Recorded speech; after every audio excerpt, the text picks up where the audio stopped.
Hi friends, എല്ലാവർക്കും പൊടീസ് വേൾഡിലേക്ക് സ്വാഗതം. ഇന്ന് ക്രിസ്മസ് സ്പെഷ്യലായിട്ടുള്ള ഒരു അടിപൊളി മട്ടൻ ബിരിയാണിയുടെ റെസിപ്പിയുമായിട്ടാണ് ഞാൻ വന്നിട്ടുള്ളത്. അപ്പോൾ ഈ വീഡിയോ നിങ്ങൾക്ക് ഇഷ്ടമായിട്ടുണ്ടെങ്കിൽ ഒന്ന് ലൈക്ക് ചെയ്തേക്കണേ. അതുപോലെ തന്നെ ചാനൽ ആദ്യമായിട്ട് കാണുന്നവരാണെങ്കിൽ പ്ലീസ് ഒന്ന് സബ്സ്ക്രൈബ് ചെയ്ത് സപ്പോർട്ടും കൂടി ചെയ്യണേ. അപ്പോൾ നമുക്കിതെങ്ങനെ തയ്യാറാക്കുന്നതെന്ന് നോക്കാം. അതിനായിട്ട് ആദ്യം തന്നെ നമുക്ക് മട്ടൺ ഒന്ന് വേവിച്ചെടുക്കാം. അതിനായിട്ട് ഞാനിവിടെ 1 കിലോ മട്ടനാണ് എടുത്തിട്ടുള്ളത്. അത് നല്ല വൃത്തിയായിട്ട് കഴുകിയതിന് ശേഷം ഒരു കുക്കറിലേക്ക് ഇട്ട് കൊടുത്തിട്ടുണ്ട്. ഇനി ഇതിലേക്ക് ഒരു 1/2 ടീസ്പൂൺ അളവിൽ കുരുമുളക് പൊടി ചേർത്ത് കൊടുക്കുന്നുണ്ട്. അതുപോലെ തന്നെ ഒരു 1/4 ടീസ്പൂൺ അളവിൽ മഞ്ഞൾപ്പൊടി ചേർത്ത് കൊടുക്കുകയാണ്. എരിവൊക്കെ നമ്മുടെ ഇഷ്ടാനുസരണം കൂട്ടിയോ കുറയ്ക്കുകയൊക്കെ ചെയ്യുക കേട്ടോ. അതേപോലെ തന്നെ ഒരു 1/4 ടീസ്പൂൺ അളവിൽ മസാലപ്പൊടിയും കൂടി ചേർത്ത് കൊടുക്കുകയാണ്. ഇനി ഇതിലേക്ക് ആവശ്യമായിട്ടുള്ള ഉപ്പും കൂടി ചേർത്ത് കൊടുത്തിട്ട് നല്ല രീതിയിൽ അങ്ങ് മിക്സ് ചെയ്തിട്ട് എടുക്കാം.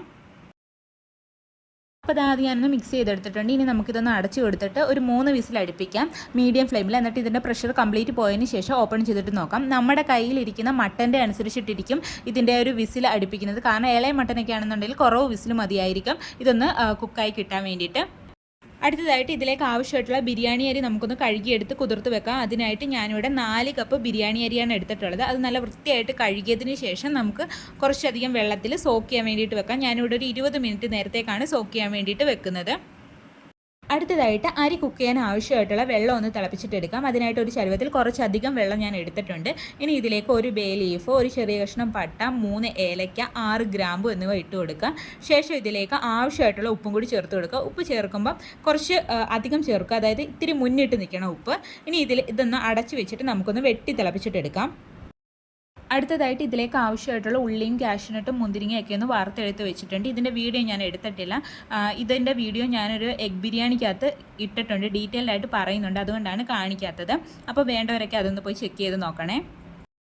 അപ്പോൾ അതാ നമ്മുടെ വെള്ളമൊക്കെ നല്ല രീതിയിൽ വെട്ടി തിളച്ച് വന്നിട്ടുണ്ട്. ഈ സമയം നമുക്കിതിലേക്ക് ഒരു 2 ടീസ്പൂൺ അളവിൽ ഓയിലും കൂടി ഒഴിച്ചു കൊടുക്കാം. ഇനി നമുക്കിതിലേക്ക് അരി ചേർത്ത് കൊടുക്കാം. അതിൻ്റെ വെള്ളമൊക്കെ കംപ്ലീറ്റ് മാറ്റിയിട്ട് വേണം ചേർത്ത് കൊടുക്കാൻ വേണ്ടിയിട്ട്. ഇനി നമുക്കിതൊന്ന് മിക്സ് ചെയ്തെടുത്തതിന് ശേഷം അടച്ചു വെച്ചിട്ട് കുക്ക് ചെയ്തെടുക്കാം. ഇതിൻ്റെ കൂടെ തന്നെ നിൽക്കാൻ വേണ്ടിയിട്ടും കൂടി ശ്രദ്ധിക്കണേ. കാരണം എന്ന് വെച്ച് കഴിഞ്ഞാൽ അരി എപ്പോഴാണ് വേഗുന്നതെന്ന് പറയാനൊക്കത്തില്ല. പല അരിക്കും പല വേഗമായിരിക്കും. ഇതൊരു 90% വെന്താൽ മാത്രം മതിയാകും. അപ്പോൾ അതാ നമ്മുടെ അരിയൊക്കെ കുക്കായി വന്നിട്ടുണ്ട്. ഒരു 90% കുക്കായി വന്നിട്ടുള്ളൂ. ഇനി നമുക്കിതൊന്ന് ഊറ്റിയെടുത്ത് മാറ്റി വെക്കാം. ഒരു അരിപ്പയിലേക്ക് മാറ്റാം. അപ്പോൾ ഇതാ നമ്മുടെ കുക്കറിനകത്ത് നിന്ന് വിസിലൊക്കെ വന്ന് പ്രഷറൊക്കെ കംപ്ലീറ്റ് പോയിട്ടുണ്ടായിരുന്നു. ഇനി നമുക്കിതൊന്ന് ഓപ്പൺ ചെയ്തിട്ട് നോക്കാം. അപ്പോൾ ഇതാ നമ്മുടെ മട്ടൺ നല്ല രീതിയിൽ കുക്കായി വന്നിട്ടുണ്ട്. അടുത്തതായിട്ട് ഇതിലേക്ക് ആവശ്യമായിട്ടുള്ള ഗ്രേവി ഒന്ന് തയ്യാറാക്കിയെടുക്കാം. അതിനായിട്ട് ഞാനിവിടെ ഒരു മൺചട്ടിയാണ് വെച്ച് കൊടുത്തിട്ടുള്ളത്. ഇതിലേക്ക് ഒരു 3 ടേബിൾ സ്പൂൺ അളവിൽ ഓയിലും കൂടി ഒഴിച്ചു കൊടുക്കുന്നുണ്ട്. നമ്മൾ ഉള്ളിയൊക്കെ വറുത്ത ഓയിൽ തന്നെയാണ് ഞാനിവിടെ ഉപയോഗിച്ചിട്ടുള്ളത്. ഓയിലൊന്ന് ചൂടായി വരുമ്പോഴേക്കും നമുക്കിതിലേക്ക് ഒരു 1/2 ടീസ്പൂൺ അളവിൽ പെരുംജീരകം ചേർത്ത് കൊടുക്കാം, ഫെനൽ സീഡ്സ്. ശേഷം ഇതിലേക്ക് ഇഞ്ചി, വെളുത്തുള്ളി, പച്ചമുളക് ചോപ്പ് ചെയ്തതും കൂടി ചേർത്ത് കൊടുക്കാം. ഞാനിവിടെ ഒരു 8 പച്ചമുളക് എടുത്തിട്ടുണ്ട്. അതുപോലെ തന്നെ ഒരു 12 വെളുത്തുള്ളി ചേർത്തിട്ടുണ്ട്. അതുപോലെ തന്നെ ഒരു ചെറിയ കഷ്ണം ഇഞ്ചിയും കൂടി ചേർത്ത് കൊടുത്തിട്ടുണ്ട്. പച്ചമുളകിൻ്റെയൊക്കെ എണ്ണം നമ്മളുടെ എരിവിനനുസരിച്ചിട്ട് കൂട്ടുകയോ കുറയ്ക്കുകയൊക്കെ ചെയ്യുക. അപ്പോൾ ഇത് നമുക്കൊന്ന് ജസ്റ്റ് ഒന്ന് വഴറ്റിയെടുക്കാം. അതിനുശേഷം നമുക്കിതിലേക്ക് ഉള്ളി ചേർത്ത് കൊടുക്കാം. ഞാനിവിടെ ഒരു 25 ചെറിയ ഉള്ളിയും അതുപോലെ തന്നെ ഒരു 3 മീഡിയം സൈസിലെ സവാളയും കൂടി ചോപ്പ് ചെയ്തെടുത്തിട്ടുണ്ട്. അപ്പോൾ അതും കൂടി ചേർത്ത് കൊടുക്കാം. അപ്പോൾ നിങ്ങൾക്ക് ഇങ്ങനെ ചോപ്പ് ചെയ്തെടുക്കാൻ ഇഷ്ടമല്ല, നീളത്തിൽ അരിയണമെങ്കിൽ അങ്ങനെ വേണമെങ്കിൽ അരിഞ്ഞെടുക്കാവുന്നതാണ്. എന്നിട്ട് ഇതും കൂടി നല്ല രീതിയിൽ നമുക്കൊന്ന് വഴറ്റി കൊടുക്കാം. സവാള പെട്ടെന്ന് വഴണ്ടി കിട്ടുന്നതിന് വേണ്ടിയിട്ട് നമുക്ക് കുറച്ച് ഉപ്പും കൂടി ഒന്ന് ചേർത്ത് കൊടുക്കാം. എന്നിട്ട് നല്ല രീതിയിൽ വഴറ്റിയെടുക്കാം. അപ്പോൾ അതാ സവാളയൊക്കെ നല്ല രീതിയിൽ ഒന്ന് വഴണ്ടി വന്നിട്ടുണ്ട്. ഈ സമയം നമുക്കിതിലേക്ക് കുറച്ച് പൊടികളും കൂടി ആഡ് ചെയ്ത് കൊടുക്കാം. അതിനായിട്ട് ഞാനിവിടെ 1 ടീസ്പൂൺ അളവിൽ മുളക് പൊടി, 1/2 ടീസ്പൂൺ അളവിൽ മസാലപ്പൊടി, 1/2 ടീസ്പൂൺ അളവിൽ മഞ്ഞൾപ്പൊടിയും കൂടി ചേർത്ത് കൊടുക്കുകയാണ്. എന്നിട്ട് ഇത് നല്ല രീതിയിൽ ഒന്ന് മിക്സ് ചെയ്തിട്ട് എടുക്കാം. ഇതിൻ്റെ ആ ഒരു പച്ച കുത്ത് മാറുന്നിടം വരെ ഒന്ന് വഴറ്റി കൊടുക്കാം. അതിനുശേഷം നമുക്കിതിലേക്ക് 2 മീഡിയം സൈസിലെ തക്കാളിയും കൂടി ചേർത്ത് കൊടുക്കാം. എന്നിട്ട് ഇത് നല്ല രീതിയിൽ വഴറ്റിയെടുക്കാം. ഈ ഒരു തക്കാളിയൊക്കെ ഒന്ന് വെന്തുടഞ്ഞു വരുന്നിടം വരെ ഒന്ന് വഴറ്റി കൊടുക്കാം. അപ്പോൾ തക്കാളി ഒന്ന് വഴണ്ടി വന്നിട്ടുണ്ട്. ഇനി നമുക്കിതിലേക്ക് തൈര് ചേർത്ത് കൊടുക്കാം. ഞാനിവിടെ 2.5 ടേബിൾ സ്പൂൺ അളവിൽ അധികം പുളിയില്ലാത്ത തൈരാണ് എടുത്തിട്ടുള്ളത്. അത് ജസ്റ്റ് ഒന്ന് ഉടച്ചും കൂടി കൊടുത്തിട്ടാണ് എടുത്തിട്ടുള്ളത്. എന്നിട്ട് നല്ല രീതിയിൽ നമുക്കൊന്ന് മിക്സ് ചെയ്തിട്ട് എടുക്കാം. ഇനി നമുക്കിതിലേക്ക് കുറച്ച് ഉപ്പും കൂടി ചേർത്ത് കൊടുക്കാം. ഈ ഒരു മസാലയ്ക്ക് ആവശ്യമായിട്ടുള്ള ഉപ്പ് ചേർത്ത് കൊടുക്കാം. നേരത്തെ നമ്മൾ ഉള്ളി വഴലാൻ വേണ്ടിയിട്ടുള്ള ഉപ്പാണ് ചേർത്ത് കൊടുത്തിട്ടുള്ളത്. അപ്പോൾ ഇനി ഈ മസാലയ്ക്ക് ആവശ്യമായിട്ടുള്ള ഉപ്പും കൂടി ചേർത്ത് കൊടുത്തിട്ട് ഒന്നും കൂടി മിക്സ് ചെയ്തിട്ട് എടുക്കാം. അടുത്തതായിട്ട് നമുക്കിതിലേക്ക് ഒരു 6 ബദാമും 6 കാഷ്യൂനട്ടും കൂടി സോക്ക് ചെയ്ത് വെച്ചിട്ട് അരച്ചെടുത്തിട്ടുള്ള മിക്സ് ഒന്ന് ചേർത്ത് കൊടുക്കാം. അപ്പോൾ ഇത് ചേർത്ത് കൊടുക്കുമ്പോൾ ഒരു പ്രത്യേക ടേസ്റ്റാണ് നമ്മുടെ ഒരു ഗ്രേവിക്ക്. അതേ കണക്ക് തന്നെ ഇത് ഒത്തിരി ഒരു തിക്കാവാനും സഹായിക്കും. അപ്പോൾ നമുക്കിത് ചേർത്ത് കൊടുത്തിട്ട് നല്ല രീതിയിൽ മിക്സ് ചെയ്തിട്ടെടുക്കാം.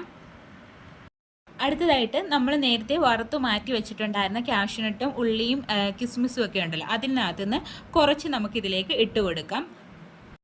അടുത്തതായിട്ട് നമുക്ക് മല്ലിയിലയും പുതിനയിലയും അരിഞ്ഞതൊന്ന് ചേർത്ത് കൊടുക്കാം. ഞാൻ വളരെ കുറച്ചേ ചേർത്ത് കൊടുക്കുന്നുള്ളൂ. ഇത് ഇഷ്ടമുള്ളവരാണെന്നുണ്ടെങ്കിൽ നമ്മുടെ ഇഷ്ടാനുസരണം ചേർത്ത് കൊടുക്കുക കേട്ടോ. അതിനുശേഷം നമുക്കിതെല്ലാം കൂടി ഒന്നും കൂടി ഒന്ന് മിക്സ് ചെയ്തിട്ട് എടുക്കാം. ഇനി ഈ ഗ്രേവിയിലേക്ക് നമ്മൾ നേരത്തെ വേവിച്ച് വെച്ചിട്ടുണ്ടായിരുന്ന മട്ടൺ ചേർത്ത് കൊടുക്കാം. ഇനി നമുക്കിതെല്ലാം കൂടി ഒന്ന് മിക്സ് ചെയ്തെടുത്തിട്ട് ഇതൊന്ന് തിളപ്പിക്കാം. നല്ല രീതിയിൽ തിളപ്പിച്ചിട്ടെടുക്കാം. ഇത് കുറച്ചൊന്ന് വറ്റി വരണം ഈ ഗ്രേവി, അതുവരെ നമുക്കൊന്ന് വെയിറ്റ് ചെയ്യാം. അപ്പോൾ ഇതാ നമ്മുടെ മട്ടൻ കറി ഇവിടെ റെഡി ആയിട്ടുണ്ട്. തിളച്ച് കുറുകി അത്യാവശ്യം തിക്കനായിട്ട് വന്നിട്ടുണ്ട്. ഞാൻ ഈ ഒരു സ്റ്റേജിൽ അങ്ങ് എടുക്കുകയാണ്. ഇതിൽ കൂടുതൽ വറ്റിക്കണമെങ്കിൽ അങ്ങനെ ആക്കി എടുക്കുക കേട്ടോ.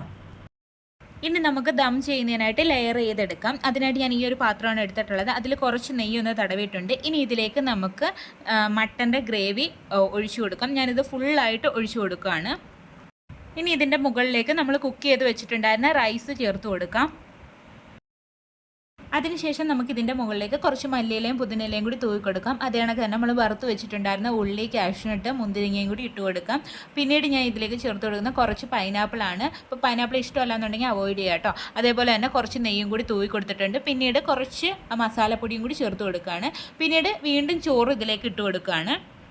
അതുപോലെ തന്നെ മറ്റുള്ള ഇൻഗ്രീഡിയൻസ് എല്ലാം ഇതേ കണക്കാണ് ഇട്ട് കൊടുത്തിട്ടുണ്ട്. ഇനി നമുക്കിതൊന്ന് ദം ചെയ്യാൻ വേണ്ടിയിട്ട് വെക്കാം. അതിനായിട്ട് ഞാൻ ഈ അടപ്പിൽ കുറച്ച് മൈദയൊന്ന് ഇതാക്കി കൊടുത്തിട്ടുണ്ട്. ഈ അടപ്പ് നല്ല ടൈറ്റായിട്ടുള്ള അടപ്പാണെന്നുണ്ടെങ്കിൽ ഇങ്ങനെ ചെയ്യണം എന്നില്ല. അപ്പോൾ ഞാനിതൊന്ന് അടച്ചു കൊടുത്തിട്ടുണ്ട്. അപ്പോൾ നമുക്കിനി ഇതൊന്ന് ദം ചെയ്യാൻ വേണ്ടിയിട്ട് വെക്കാം. അപ്പോൾ അതിനായിട്ട് ഞാൻ ഏറ്റവും ലോ ഫ്ലെയിമിലാണ് ഇട്ടിട്ടുള്ളത്. അതിൻ്റെ പുറത്ത് ഒരു ദോശത്തവയും കൂടി വെച്ചിട്ടുണ്ട്. അതിൻ്റെ പുറത്തായിട്ടാണ് ഈ ഒരു ചരുവം വെച്ച് കൊടുത്തിട്ടുള്ളത്. എന്നിട്ട് നമുക്കൊരു ലോ ഫ്ലെയിമിൽ ഇട്ടിട്ട് ഒരു 30 മിനിറ്റ് നേരത്തേക്ക് നമുക്കൊന്ന് ദം ചെയ്തിട്ട് എടുക്കാം. അപ്പോൾ അതാ ഒരു 30 മിനിറ്റൊക്കെ ആയപ്പോഴത്തേക്കും നമ്മൾ ഫ്ലെയിം ഓഫ് ചെയ്തിട്ടുണ്ടായിരുന്നു. ഇപ്പോൾ ഒരു 1 മണിക്കൂർ കഴിഞ്ഞിട്ടുണ്ട്. അപ്പോൾ നമുക്കിനി ഇതൊന്ന് ഓപ്പൺ ചെയ്തിട്ട് നോക്കാം. അപ്പോൾ അതായത് ഓപ്പൺ ചെയ്തപ്പോൾ തന്നെ നമുക്ക് നല്ലൊരു സ്മെല്ലും കാര്യങ്ങളും ഒക്കെയാണ് വരുന്നത്. ആ ഒരു പൈനാപ്പിളിൻ്റെയും മസാലയുടെയും ആ ഒരു ഗ്രേവിയുടെയൊക്കെ നല്ലൊരു സ്മെല്ലാണ് വരുന്നത്. അപ്പോൾ ഞാനിതൊന്ന് കോരിയും കൂടി എടുക്കുകയാണ്. അപ്പോൾ നമ്മുടെ ടേസ്റ്റി ആയിട്ടുള്ള ക്രിസ്മസ് സ്പെഷ്യൽ മട്ടൻ ബിരിയാണി ഇവിടെ റെഡി ആയിട്ടുണ്ട്. മട്ടനൊക്കെ നല്ല സോഫ്റ്റ് ആയിട്ടാണ് ഇരിക്കുന്നത്. നല്ല ടേസ്റ്റി ആയിട്ടുള്ളൊരു ബിരിയാണിയാണ്. അപ്പോൾ എല്ലാവരും ട്രൈ ചെയ്ത് നോക്കുക. അതുപോലെ തന്നെ ഫീഡ്ബാക്ക് പറയാൻ മറക്കല്ലേ. വീണ്ടും നല്ലൊരു വീഡിയോ ആയിട്ട് വരാം. Thanks for watching.